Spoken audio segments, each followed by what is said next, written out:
Кино эхнэр нөхөр дуугас Барбара болон тэдний хоёр найз харанхуй дундуур ямар нэгэн зүйлээс их л айсан шинжтэй зүгтааж байгаа үйл явдлаар эхэлнэ. Гэтэл Барбара газарт тэглэн унаж ямар нэг аимшигтай араатан түүнийг барьж аваад идэж эхлэхэд дуугас эхнэрээ аврах гэж оролдсон ч хэтэрхий хожимддог. Ингээд үйл явдал өнөө хойд зугаалахаар ирж буй Алиса болон түүний найз залуу майт Алисагийн хойд ах Джеф болон Джефийн найз охин Манди тэдний найз Шон гэсэн 5 оюутан руу шилждэг.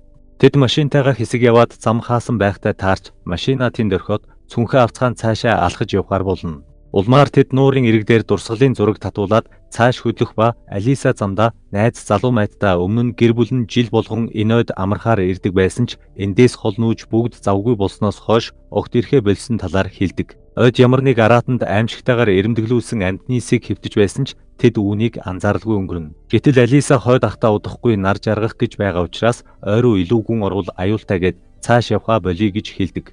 Харин Джеф өмнө тэд аавтайгаа хамт эннээс ч илүү хол явж байсан ямар ч аюултай зүйл болж байгаагүйгээд эцэст нь дүүгээ зөвшөөрүүлж цаашаа явхаар болдог. Гэсэн ч Алиса Джеф хоёр хэсэг яваад л дахин хоорондоо ширүү маргалдаж эхлэх бөгөөд найзууд нь тэднийг маргалдахаа болохыг хүлээх зуур майд ганцаараа бие засахаар яваад ойгоос усан цэргийн цүнх болно. Ингээд удалгүй Алисагийн айж байснаар нар жарган харанхуй болж тэд ойнгонд гатсан хിവэр байх ба бүгд л Джефийг тэднийг хэтэрхий хол авчирлаа гэж буруутгадаг. Тэднийг машинуугаа буцаж явах замд Манди санамсаргүй ойгоос киноны ихэнд аимшигтай араатанд идүүлж юучгүй болсон Барбарагийн биеийн хэсгүүдийг олж айсандаа чангаар хашгирна. Мандигийн хашгирах дуугаар бүгд цуглан юу болоод байгааг сайн ойлгож амжаагүй байтал ойгоос аимшигтай араатны архирах чимээ гарч бүгд маш их айцгаан машин руугаа гүйж эхэлдэг. Гэсэн ч тэднийг машиндаа хурч амжихаас өмнө зам дээр нь өнөөх аимшигтай араатан гарч ирээд тэдний араас хөөж эхэлдэг.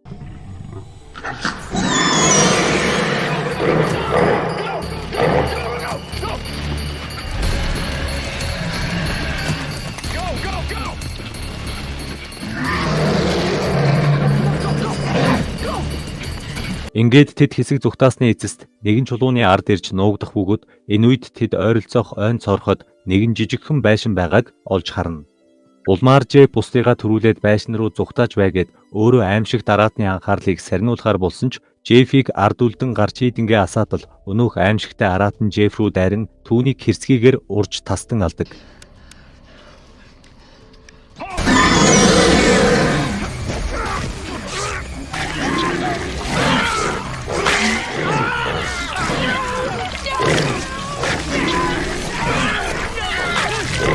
Тэд ч энэ аимшигтай үйл явдлыг хараад ахынхаа үхэлд гашуудсан Алисаг арай гэж тэндээс авч зүгтаан байшин дээр очиж хаалгыг нь балбана. Хэсэг хугацааны дараа хаалга онгон тэд байшин руу яаран орцгож хаалгыг нь хаах гэсэн боловч аимшигтай араатан Мандигийн хөлнөөс татхад тэд арайхийн Мандиг байшин руу оруулан аварч амждаг. Тэнд тэд киноны эхэнд гарсан Барбарагийн нөхөр дуугас болон тэдний найзууд болох Карл Вики хоёртой танилцсан. Дуугас Карл Вики 3 аимшигтай араатныг байшинд нэвтрүүлэхгүй тулд цонх хаалгануудыг нь модоор бэхлэн битүүлсэн байдаг. Вики тэдэнд өөрсдийнхөө түүхийг ярьж бизнесийн томилолтоор явж байхад нь машин нь гинэт замын голд эвдэрсний улмаас аимшигтай араатан тэдэн рүү дайрч нэгийг нь эдсэн талаар хэлнэ. Гэтэл Шон утасных нь цэник дуусгаас өмнө 911-өө залгаж тусламж хүсэж амжсан талаараа дуулгаж тусламж удахгүй ирэх байх гэхэд дуугас ямар ч тусламж энд ирэхгүй ирсэн ч араатан бидэн рүү дайрахаас өмнө ирж амжихгүй гэж хэлдэг. Дуугасын үгийг сонсоод бүгд айж эхлэхэд Карлч араатан хоололсноосоо хэсэг хугацааны дараа өлссөн үедээ байшин руу дайрч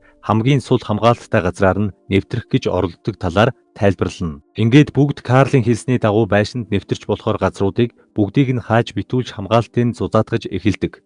Тэгтэл Алиса гал тогооны хэсэгт ирж тентхийг шалгаж байтал майтч түүний араас ирээд Алисагийн сэтгэл санааг өргөхийг хичээх ба харин Алиса өнөөх араатан тэднийг албаар бүгдийг нь энэ байшинд цуглуулсан гэж сэжгэлдэг. Майт үүнийг сонсоод эн чин ердөөл амтан гэд энэ бүхэн яагаад болоод байгааг ойлгох нь чухал биш, харин бүгдээрээ эндээс яаж зогтох вэ гэдг л чухал гэж Алисаг тайвшруулна. Майт Алиса хоёрыг ярилцаж байтал гинэт өнөөх араатан байшин руу нэвтрэн орохоор дайрч эхлэх ба азар Карл ирж тэд хамтдаа араатны нэвтэрч орохоор оролдож байсан цонхыг битүүлж амжина. Үүний дараа өнөөх араатан тэдний бодож байснаас ч ухаалаг болох нь тодорхой болж байшинг тойрон өөр нэвтэрч болохоор газар байгаа эсхийг хайж эхэлдэг. Удалгүй араатан байшингийн нэг цонхоор нэвтрэн орж ирэхэд тэд ч өөр өрөөлөө зүхтаан ороод хаалгыг нь даран араатныг өрөөлөө оруулахгүй хичээнэ.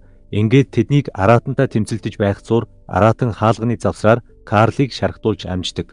Манди Алиса хоёр хаалгыг дарж байгаа Карл Майд хоёрт туслахын тулд тэнд байсан хүн шүүгээг түлхэх гэж оролдох бөгөөд гэтэл энэ үеэр Шон шавжны цацлага авчираад араатны нүүрлүү цацхад араатан ч аимшигтай муухагаар хашгирна. Энэ үмэн шууганыг сонссон Дуглас тэдэн дээр ирж Манди Алиса хоёр шүүгээг зөөхтөн тусалж бүгдээрээ нийлэн хаалгыг хүн шүүгээгээр даруулснаар араатныг дотогш нэвтрэхээс хамгаалдаг. Дараа нь Дуглас бусаддаа хэрвээ араатан бусаж ирвэл бусад хаалга цонхнуудыг битүүлж араатныг тогтоох өөр хүнд тавилга үлдээгүйгээд бидэнд цаг баг үлдсэн эндээс аврагдах цор ганц зам бол зүгтах гэж хэлдэг. Харин Шон 911 тусламж илгээнэ гэж хэлсэн учраас удахгүй тусламж ирэх байх гэхэд Дуглас түүнийг шоолно. Улмаар Дуглас биднийг энэ газрын мухарт хинч олж ирж чадахгүй хэрвээ үнэхээр аврагдахыг хүсэж байгаа бол энд хүлээх биш харин өөрсдөө тусламж хайж олох хэрэгтэй гэж хариулдаг. Дуглас араатанд идэх хоол болгож нёгийгээ үлдээгээд бусд нь зүгтж болно гэсэн зүйл ярихад үүнийг сонссон Карл уурлан хинч энэ байшингаас явахгүй гэж шийдэмгий хэлнэ.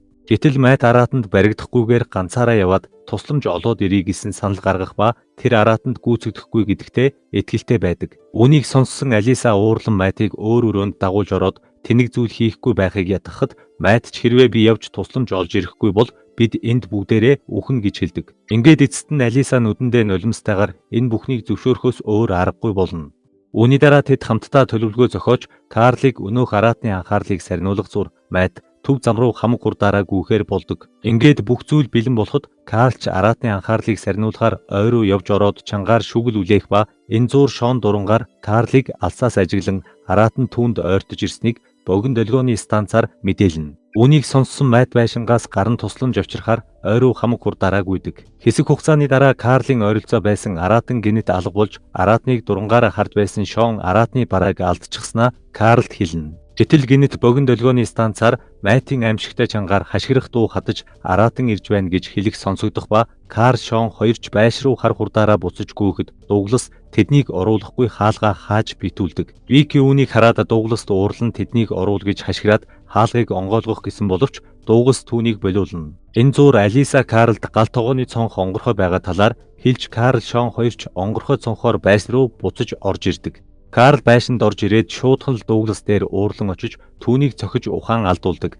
Хэсэг хугацааны дараа Дугласыг ухаан ороход бусд нь Дуглас дахиж итгэхээ болсон учраас түүнийг шатнаас хөлсөн байх нь тэр. Харин ахыгаа булан найз залууга хоёуланг нь алдсан Алиса өнөөх араатныг заавал алж өшөөгөө авна гэж тангараглахад Мандич Алисатай хамт гээд Жеффрээс жирэмсэн болсон гэдгээ хэлнэ. Ингээд тэднийг Шон дээр очиход арай гэж үхлээс мултарсан Шонч паниктаж сандарсан байх ба тэр хэр удаан амьд байхаа мэдэхгүй учраа Мандигаас уучлалт гуйж Жеффтэй араар нь тавьдаг байсан талаараа хэлж үннээ хүлээдэг. Манди үүнийг сонсоод уурлан Шонтой маргалдаж эхлэхэд Алиса тэднийг болиулна.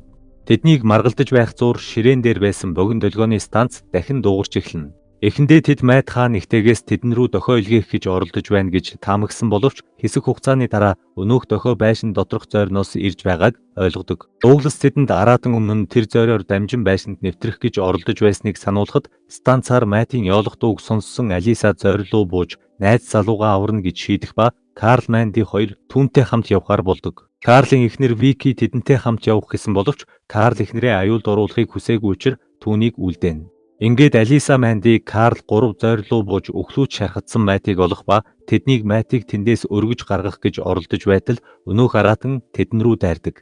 Алиса Манди 2 Майтыг дээшээ гаргах зур Карл өнөөх араатныг саатуулах ба удалгүй араатан Карлыг алдаг. Харин Алиса Манди 2 Майтыг амжилттайгаар дээшээ гаргах ба маш хүнд шархтан амьтай голтой байгаа Майт 2 хурууга гоцоолгон ямар нэг зүйл хэлэх гэж оролдоход Дуглас Майтыг өгөөш болгон ашиглаад бүгд эндээс зүгтхийг санал болгоно. Алиса үүнийг сонсоод Дугласт уурлан энэ саналыг нь эсэргүүцэж оронд нь араатныг байшинд өргөтөн оруулаад зойронд байсан бензинүүдийг ашиглан түүнийг шатааж алах санаа гаргадаг. Үүнийг сонссон Дуглас ч зөвшөөрөн яагаад энэ санааг өмнө нь бодож олоогүйгээ гайхахад тэд ч түүнийг хүлээснээс нь суллана. Гэтэл Дуглас гинэт өглөөт байгаа Майт руу дайрч түүнийг хэрцгийгээр алах бөгөөд үүнийг харсан бусд нь балмагдан цочирддог. Ингээд дуугас майтын цогцыг чирч байтал гинэд араатан хаалгаар нь нэвтрэн орж ирээд дуугас руу дайран түүнийг идэж эхэлдэг.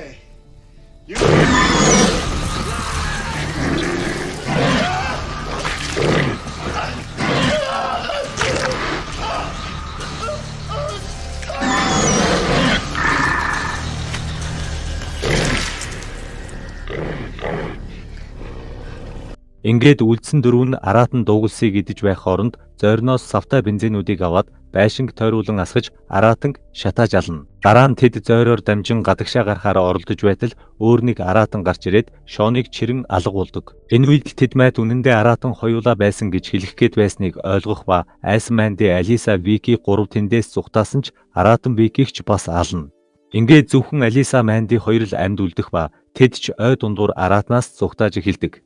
Гэтэл араатан тэднийг гүйцэж ирээд Алиса руу дайран Алисагч бас хэрцгийгээр алдаг. Ингээд ганцаараа үлдсэн Манди тэндээс цааш зүхтааж араатнаас үнрээ нуухын тулд биеэ шавраар үрдэг. Манди хэсэг зүхтаасны эцэст машин дээр ирж машинаа асаах гэж байтал гинэт араатан хурж ирээд түүн рүү дайрдаг. Гэсэн ч Манди яаж игээд машинаа асан өнөөх араатныг дайрч алаад машинаа унан хамаг хурдаараа тэндээс зүхтаах ба удалгүй дайруулж өгсөн араатан дээр өөр нэг араатан ирээд аимшигтайгаар архирч байгаагаар кино төгснө.